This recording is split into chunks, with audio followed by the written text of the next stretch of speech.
ಪ್ರೀತಿಯ ಪೂಜಾ Ganesh, a clinical nutritionist and certified health coach. Welcome back to My Fit Karnataka Mission YouTube channel. ನೀವೇನಾದ್ರೂ channel ಮೇಲೆ ಹೊಸಬರಿದ್ದೀರಾ ಅಂದ್ರೆ ಈ ಕೂಡಲೇ ನೀವು ನಮ್ಮ ಚಾನಲ್ ಅನ್ನ ಸಬ್ಸ್ಕ್ರೈಬ್ ಮಾಡ್ಕೊಳ್ಳೋದನ್ನ ಮರಿಬೇಡಿ. ನಮ್ಮ ಹೃದಯದ ಆರೋಗ್ಯ. ಸೊ ಹೃದಯಕ್ಕೆ ಸಂಬಂಧಪಟ್ಟಂತಹ ಅನೇಕ ಉಲ್ಲೇಖನಗಳಿದಾವೆ, ನಾನಾ ರೀತಿಯ ಕಾರಣಗಳಾಗಿರ್ಬೋದು, ಸಿಕ್ಕಾಪಟ್ಟೆ ಕೇಸ್ ಸ್ಟಡೀಸ್ಗಳು ಕೂಡ ನಮ್ ಕಣ್ಮುಂದೆ ಬರ್ತಾ ಇದೆ. ಹಾಗೇನೆ ಹೃದಯಕ್ಕೆ ಸಂಬಂಧಪಟ್ಟಂತಹ ಆರೋಗ್ಯ ಸಮಸ್ಯೆಗಳನ್ನ ನೋಡಕ್ ಹೋದ್ರೆ ತುಂಬಾ ವೈಡ್ ಟಾಪಿಕ್ ಆಗುತ್ತೆ. ಬಿಕಾಸ್ ಕಾರ್ಡಿಯೋವಾಸ್ಕ್ಯುಲರ್ ಡಿಸೀಸ್ ಅಲ್ಲಿ ಒಂದೆರಡು ಡಿಸೀಸ್ ಗಳು ಬರೋದಿಲ್ಲ, ಸಿಕ್ಕಾಪಟ್ಟೆ ಡಿಸೀಸ್ ಗಳು ಇದಾವೆ. ಅಷ್ಟೆಲ್ಲ ತಿಳ್ಕೊಂಡು ಸ್ಟ್ರೆಸ್ ಅಲ್ಲಿ ಬೀಳೋಕಿನ ಮುಂಚೆ ಕೆಲವೊಂದು ಬೇಸಿಕ್ ಥಿಂಗ್ಸ್ ನ ಜನಸಾಮಾನ್ಯರಾಗಿ ನಾವು ತಿಳ್ಕೊಳ್ಬೇಕಾಗಿದ್ದು ತುಂಬಾ ಇಂಪಾರ್ಟೆಂಟ್ ಆಗಿರೋದು. ಸೊ ಹಾರ್ಟ್ ಹೆಲ್ತ್ ಅಂತ ಬಂದಾಗ ಡಿಸೀಸ್ ಗಳು ಇದಾವೆ, ಅದಕ್ಕೆ ಸಂಬಂಧಪಟ್ಟಂತ ಕಾರಣಗಳು ಇರ್ತವೆ. ಬಟ್ ಅಷ್ಟು ದೂರ ಹೋಗೋಕಿನ ಮುಂಚೆ ನಮ್ಮ ಹತ್ರ ಇರುವಂತಹ ಕೆಲವೊಂದು ಚಿಕ್ಕ ಪುಟ್ಟ ಉಪಾಯಗಳಾಗಿರ್ಬೋದು, ಸೌಲಭ್ಯಗಳಾಗಿರ್ಬಹುದು, ಅವುಗಳನ್ನೆಲ್ಲವನ್ನ ಬಳಸ್ಕೊಂಡು ನಮ್ಮ ಪುಟ್ಟ ಹೃದಯವನ್ನ ನಾವು ಹೇಗೆ ಆರೋಗ್ಯಕರವಾಗಿ ಇಟ್ಕೋಬಹುದು ಅಂತ ನಾವು ಇವತ್ತಿನ ಈ ಸಂಚಿಕೆಯಲ್ಲಿ ತಿಳಿಬಹುದು. ಸೊ ನೀವೇನ್ ಮಾಡ್ಬೇಕು ಅಂದ್ರೆ ವಿಡಿಯೋನ ಎಂಡ್ ವರ್ಗು ಎಲ್ಲೂ ಸ್ಕಿಪ್ ಮಾಡೋ ಹಾಗಿಲ್ಲ. ನಮ್ಮ ಈ ಪುಟ್ಟ ಹೃದಯ ಅನಾರೋಗ್ಯಕ್ಕೆ ಒಳಗಾಗೋದಕ್ಕೆ 8 ಬೇಸಿಕ್ ಕಾರಣಗಳಿದಾವೆ. ಮೊದಲೇದು ಅನ್ಹೆಲ್ದಿ ಡಯಟ್, ಎರಡನೇದು ಅತಿಯಾಗಿ ಅಥವಾ ತುಂಬಾನೇ ಕಡಿಮೆ ಮಾಡುವಂತಹ ಫಿಸಿಕಲ್ ಆಕ್ಟಿವಿಟಿ, ಮೂರನೇದು ಆಲ್ಕೋಹಾಲ್ ಕನ್ಸಂಪ್ಷನ್ ಆಗಿರ್ಬೋದು, ನಾಲ್ಕನೇದು ಸ್ಮೋಕಿಂಗ್ ಆಗಿರ್ಬೋದು, ಇನ್ನು ಐದನೇದು ನಿಮ್ಮ ಓವರ್ ಆಲ್ ಬಾಡಿ ವೇಟ್, ನಿಮ್ಮ ದೇಹದ ತೂಕ ಎಷ್ಟಿದೆ ಅನ್ನೋದು, ಇನ್ನು ಆರನೇದು ಜೆನೆಟಿಕ್ ಆಗಿ ನಿಮ್ಗೆ ಏನಾದ್ರೂ ಡಿಸಾರ್ಡರ್ ಬಂದಿದ್ಯಾ, ನಿಮ್ಮ ಪೂರ್ವಜರಿಂದ ನಿಮ್ಗೆ ಏನಾದ್ರೂ ಆರೋಗ್ಯ ಸಮಸ್ಯೆ ಬಂದಿದ್ಯಾ ಇದಾಗಿರ್ಬೋದು, ಇನ್ನು ಏಳನೇದು ಬಂದ್ಬಿಟ್ಟು ನಿಮ್ಮ ಲಿಪಿಡ್ ಪ್ರೊಫೈಲ್ ಹಾಳಾಗಿದ್ಯಾ, ಬ್ಲಡ್ ಪ್ರೆಷರ್ ಆಗಿರ್ಬೋದು, ಕೊಲೆಸ್ಟ್ರಾಲ್ ಆಗಿರ್ಬೋದು, ಇದ್ರಲ್ಲಿ ಏನಾದ್ರೂ ವ್ಯತ್ಯಾಸ ಆಗಿದ್ಯಾ, ಅಥವಾ ಎಂಟನೇದು ನೀವೇನಾದ್ರೂ ಮಧುಮೇಹಿ ಆಗಿದ್ದೀರಾ ಅಂದ್ರೆ ಡಯಾಬಿಟಿಕ್ ಪೇಷಂಟ್ ಆಗಿದ್ರೆ. ಈ 8 ಕಂಡೀಷನ್ಗಳಲ್ಲಿ ಹಾರ್ಟಿಗೆ ಸಂಬಂಧಪಟ್ಟಂತಹ ಆರೋಗ್ಯ ಸಮಸ್ಯೆಗಳು ಬಂದು ತಾಗುವಂತಹ ಸಾಧ್ಯತೆ ಇರುತ್ತೆ. ಬಟ್ ಎಲ್ಲರಿಗೂ ಹಾಗೆ ಆಗುತ್ತೆ ಅಂತ ಹೇಳಕ್ ಆಗೋದಿಲ್ಲ.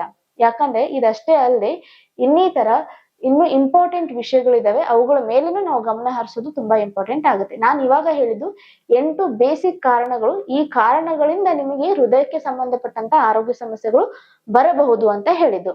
ಸೊ ಈಗ ಬನ್ನಿ ನೋಡೋಣ ಯಾವ್ಯಾವ ವಿಷಯಗಳನ್ನ ನಾವು ತಿಳ್ಕೋಬೇಕು, ಹಾಗೇನೆ ಎಷ್ಟು ಅದ್ರ ಮೇಲೆ ಗಮನ ಹರಿಸ್ಬೇಕು ಅಂತ. ಇತ್ತೀಚೆಗೆ ನಾವು ಸೋಷಿಯಲ್ ಮೀಡಿಯಾದಲ್ಲಿ ನೋಡ್ತೀವಿ, ಹಾರ್ಟ್ ಅಟ್ಯಾಕ್ ಆಯ್ತು, ಎಕ್ಸರ್ಸೈಸ್ ಮಾಡಬೇಕಾದ್ರೆ ಹಾರ್ಟ್ ಅಟ್ಯಾಕ್ ಆಯ್ತು, ಜಿಮ್ ಅಲ್ಲೇ ಎಕ್ಸರ್ಸೈಸ್ ಮಾಡಬೇಕಾದ್ರೆ ಹಾರ್ಟ್ ಅಟ್ಯಾಕ್ ಆಯ್ತು, ಡಾನ್ಸ್ ಮಾಡುವಾಗ ಹಾರ್ಟ್ ಅಟ್ಯಾಕ್ ಆಯ್ತು. ಸೊ ಫಿಸಿಕಲ್ ಆಕ್ಟಿವಿಟಿಯಲ್ಲಿ ಇನ್ವಾಲ್ವ್ಮೆಂಟ್ ಇರ್ಬೇಕಾ ಇರಬಾರ್ದು ಅನ್ನೋದು ಜನಸಾಮಾನ್ಯರಿಗೆ ಒಂದು ದೊಡ್ಡ ಪ್ರಶ್ನೆ ಆಗಿದೆ. ಮನ್ಸಲ್ಲೇ ಭಯ ಕೂಡ ಹುಟ್ಟಾಕತ್ತೆ. ಬಟ್ ನಾನು ಆಗ್ಲೇ ಹೇಳಿದಾಗೆ ಹಾರ್ಟ್ಗೆ ಸಂಬಂಧಪಡೋದು ಕೇವಲ ಒಂದೇ ವಿಷಯ ಅಲ್ಲ, ಹಲವಾರು ವಿಷಯಗಳು ಹಾರ್ಟ್ಗೆ ಸಂಬಂಧಪಟ್ಟಿರುತ್ತೆ. ಸೊ ಫಿಸಿಕಲ್ ಆಕ್ಟಿವಿಟಿ ಅಂತ ಬಂದಾಗ ಜನಸಾಮಾನ್ಯರಾಗಿ ನಾವು ಎಷ್ಟು ಫಿಸಿಕಲ್ ಆಕ್ಟಿವಿಟಿಯಲ್ಲಿ ಇನ್ವಾಲ್ವ್ ಆಗಿರ್ಬೇಕು. ಸೊ ಮೊದಲೇದು ನಾವು ನಮ್ಮ ಹೆಲ್ತ್ ಕಂಡೀಷನ್ ಮೇಲೆ ಗಮನ ಹರಿಸೋದು ತುಂಬಾ ಇಂಪಾರ್ಟೆಂಟ್ ಆಗುತ್ತೆ. ನಮ್ಮ ಜಾಯಿಂಟ್ಸ್ ಗಳಿಗೆ ಏನಾದ್ರೂ ಪ್ರಾಬ್ಲಮ್ ಆಗಿದ್ಯಾ, ನಾವು ತುಂಬಾ ಓವರ್ ವೇಟ್ ಇದ್ದೀವಾ, ಅಥವಾ ನಮ್ಗೆ ಏನಾದ್ರೂ ಅರ್ಥರೈಟಿಸ್ ಅನ್ನುವಂತಹ ಕಾಯಿಲೆ ಇದೆಯಾ, ಅಂದ್ರೆ ಅತಿಯಾಗಿ ಹೈ ಇಂಟೆನ್ಸಿಟಿ ವರ್ಕೌಟ್ ಮಾಡೋದಕ್ಕೆ ನಮ್ಮ ದೇಹ ಅಲೌ ಮಾಡ್ತಾ ಇಲ್ಲ ಅಂದಾಗ ನಾವು ಅದ್ರ ಮೊರೆ ಹೋಗಬಾರ್ದು. ಅವಾಗ ನಾವೇನ್ ಅಳವಡಿಸ್ಕೋಬೇಕು, ಲೋ ಇಂಟೆನ್ಸಿಟಿ ವರ್ಕೌಟ್ ಅನ್ನ ನಾವು ಸ್ಟಾರ್ಟ್ ಮಾಡ್ಕೋಬೇಕು. ಬಟ್ ಇಲ್ಲಿ ನಾವೇನ್ ಮಾಡ್ತೀವಿ, ನಮ್ಮ ದೇಹದ ವಿರುದ್ಧವಾಗಿ ನಾವು ಎಕ್ಸಸೈಸ್ ಗಳನ್ನ ಮಾಡಕ್ ಹೋಗ್ತೀವಿ. ನಾವು ಯಾವುದೇ ಒಂದು ಪ್ಯಾಟರ್ನ್ ಅಲ್ಲಿ ಬರ್ಬೇಕಂದ್ರೂ ಕೂಡ ನಮ್ಮ ದೇಹಕ್ಕೆ ನಾವು ಟ್ರೈನಿಂಗ್ ಅನ್ನ ಕೊಡೋದು ತುಂಬಾ ಇಂಪಾರ್ಟೆಂಟ್ ಆಗುತ್ತೆ. ಇತ್ತೀಚೆಗೆ ಹೇಗಾಗ್ಬಿಡುತ್ತೆ ಅಂದ್ರೆ ಫಸ್ಟ್ ಸ್ಟ್ಯಾಂಡರ್ಡ್ ಮಗುಗೆ 10th ಸಿಲೆಬಸ್ ಅನ್ನ ಹೇಳ್ಕೊಟ್ಟಂಗೆ, ಹಾಗೇನೆ ಫಿಸಿಕಲ್ ಆಕ್ಟಿವಿಟಿ ಜರ್ನಿ, ಎಕ್ಸಸೈಸ್ ಜರ್ನಿನ ನಾವು ಸ್ಟಾರ್ಟ್ ಮಾಡ್ತಾ ಇದೀವಿ ಅಂದ್ರೆ ಗ್ರಾಜುವಲಿ ನಾವು ಒಂದು ಹಂತಕ್ಕೆ ಬರೋದು ತುಂಬಾ ಇಂಪಾರ್ಟೆಂಟ್ ಆಗುತ್ತೆ. ನನ್ನ ಫ್ರೆಂಡ್ ಇವಾಗ 150 kg ವೇಟ್ ಲಿಫ್ಟ್ ಮಾಡ್ತಾ ಇದ್ದಾನಂತ ನಾನು ಇವತ್ ಮಾಡಕ್ ಹೋದ್ರೆ ಡೆಫಿನೆಟ್ಲಿ ನನಗೆ ಇಂಜುರಿಟಿ ಆಗುತ್ತೆ, ರೈಟ್? ಸೊ ಅದಕ್ಕೆ ನಾವು ಫಿಸಿಕಲ್ ಆಕ್ಟಿವಿಟಿ ಅಂತ ಬಂದಾಗ 3 ಕ್ಯಾಟಗರಿಯಲ್ಲಿ ನಾವು ಡಿವೈಡ್ ಮಾಡ್ಕೋಬೇಕು. ಒಂದು ಬೇಸಿಕ್ ಮೂವ್ಮೆಂಟ್ಸ್, ಅಂದ್ರೆ ದಿನನಿತ್ಯ ನೀವು ಯಾವ್ಯಾವ ಚಟುವಟಿಕೆಗಳಲ್ಲಿ ಇನ್ವಾಲ್ವ್ ಇರ್ತೀರಾ, ಓವರ್ ಆಲ್ ಆಗಿ ನೀವು ಎಷ್ಟು ಆಕ್ಟಿವ್ ಆಗಿರ್ತೀರಾ, ನೀವು ಎದ್ದೇಳೋದು, ಕುತ್ಕೊಳ್ಳೋದು, ಮನೆ ಕೆಲಸ ಮಾಡೋದು, ಆಫೀಸ್ ಹೋಗೋದು ಬರೋದು, ಸೊ ಇದ್ರಲ್ಲೆಲ್ಲ ನಿಮ್ಮ ಬಾಡಿ ಎನರ್ಜಿ ಲ್ಯಾಪ್ಸ್ ಆಗ್ತಾ ಇರುತ್ತೆ. ಸೊ ಇದು ಕೂಡ ಒಂದು ಬೇಸಿಕ್ ಮೂವ್ಮೆಂಟ್ ಫಿಸಿಕಲ್ ಆಕ್ಟಿವಿಟಿಯಲ್ಲಿ ಕನ್ಸಿಡರೇಷನ್ ಆಗುತ್ತೆ. ಇನ್ನು ಎರಡನೇದು ಬಂದ್ಬಿಟ್ಟು ಅರೋಬಿಕ್ ಎಕ್ಸಸೈಸಸ್.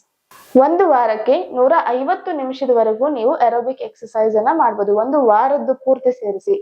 ಒಂದ್ ವೇಳೆ ಆನ್ ಅನ್ ಅವರೇಜ್ ಅಂತ ನಾವು ನೋಡೋದಾದ್ರೆ ಪ್ರತಿನಿತ್ಯ ಒಂದು 20 ನಿಮಿಷ ವ್ಯಾಯಾಮದಲ್ಲಿ ನಿಮ್ಮ ದೇಹ ತೊಡಗಿರೋದು ತುಂಬಾನೇ ಆರೋಗ್ಯಕರವಾಗಿರುತ್ತೆ. ಅದಷ್ಟೇ ಅಲ್ಲದೆ ಸ್ಟ್ರೆಂತ್ ಟ್ರೈನಿಂಗ್, 3ನೇ ಕ್ಯಾಟಗರಿ ಬಂದ್ಬಿಟ್ಟು ಸ್ಟ್ರೆಂತ್ ಟ್ರೈನಿಂಗ್, ವಾರದಲ್ಲಿ 2 ದಿನ, ಅಟ್ಲೀಸ್ಟ್ 2 ದಿನ ಇನ್ಕ್ಲೂಡ್ ಮಾಡ್ಕೊಳ್ಳೋದಕ್ಕೆ ಟ್ರೈ ಮಾಡಿ. ಇವತ್ತು ಜಿಮ್ಮಿಗೆ ಹೋಗ್ತೀನಿ, ಎಲ್ಲವನ್ನು ಇವತ್ತಿಂದಾನೇ ಸ್ಟಾರ್ಟ್ ಮಾಡ್ತೀನಿ ಅನ್ನುವಂತಹ ಅತಿರೇಕ ಬೇಡ. ಹಾಗೇನೆ ಎಕ್ಸರ್ಸೈಸ್ ಮಾಡ್ಬಿಟ್ರೆ ನನಗೆ ಹಾರ್ಟ್ ಅಟ್ಯಾಕ್ ಆಗ್ಬಿಡುತ್ತೆ ಅನ್ನುವಂತಹ ನಿಷ್ಕಾಳಜಿ ಕೂಡ ಬೇಡ. ಸೊ ಫಿಸಿಕಲ್ ಆಕ್ಟಿವಿಟಿ ಅನ್ನೋದು ನಮ್ಮ ಓವರ್ ಆಲ್ ಹೆಲ್ತ್ ಆಗಿರ್ಬೋದು, ಹಾರ್ಟಿಗಾಗಿರ್ಬೋದು ತುಂಬಾನೇ ಕ್ರೂಷಿಯಲ್ ಆಗಿರುವಂತ ವಿಷಯ. ಸೊ ನಾವು ನಮ್ಮನ್ನ ಹೇಗೆ ತೊಡಗಿಸ್ಕೊಳ್ತೀವಿ ಅನ್ನೋದು ತುಂಬಾ ಇಂಪಾರ್ಟೆಂಟ್ ಆಗುತ್ತೆ. ಸೊ ಈ ಪಾಯಿಂಟ್ ನಿಮ್ಗೆ ಕ್ಲಿಯರ್ ಆಯ್ತು ಅಂತ ಅನ್ಕೊಳ್ತೀನಿ.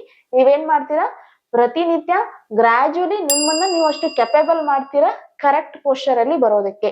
ಸೊ ಕನಿಷ್ಠ 15 ನಿಮಿಷ, ಅತಿಯಾಗಿ ಅಂತ ಬಂದಾಗ 30 ರಿಂದ 40 ನಿಮಿಷ ಫಿಸಿಕಲ್ ಆಕ್ಟಿವಿಟಿ ಇನ್ವಾಲ್ವ್ ಆಗಿ, ಹಾಗೇನೆ ಎಲ್ಲಾ ತರದ ಎಕ್ಸರ್ಸೈಸ್ ಗಳನ್ನ ಇನ್ಕ್ಲೂಡ್ ಮಾಡ್ಕೊಳ್ಳೋದಕ್ಕೆ ಟ್ರೈ ಮಾಡಿ.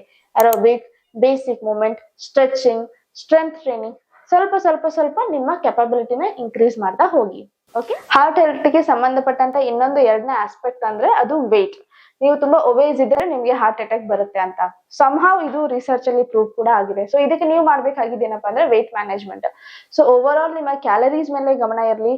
ಒಳ್ಳೆಯ ನ್ಯೂಟ್ರಿಷನಿಸ್ಟ್ ಡೈಟಿಷಿಯನ್ ಅನ್ನ ಕನ್ಸಲ್ಟ್ ಮಾಡ್ಬಿಟ್ಟು ಕ್ಯಾಲರಿ ಡೆಫಿಸಿಟ್ ಅಲ್ಲಿ ಬೇಗನೆ ನೀವು ವೇಟ್ ಲಾಸ್ ಮಾಡ್ಕೊಳ್ಳಿ. ತಿಂಗಳಿಗೆ ಒಂದು 3 ರಿಂದ 4 kg ವೇಟ್ ಲಾಸ್ ಮಾಡ್ಕೊಂಡು ಓವರ್ ಆಲ್ ನಿಮ್ಮ ಬಾಡಿ ಮ್ಯಾನೇಜ್ಮೆಂಟ್ ಅನ್ನ ಮಾಡ್ಕೊಂಡಾಗ ಹಾರ್ಟ್ ಇಶ್ಯೂಸ್ ಏನಿದೆ ಅದು ಕಡಿಮೆ ಆಗುತ್ತೆ.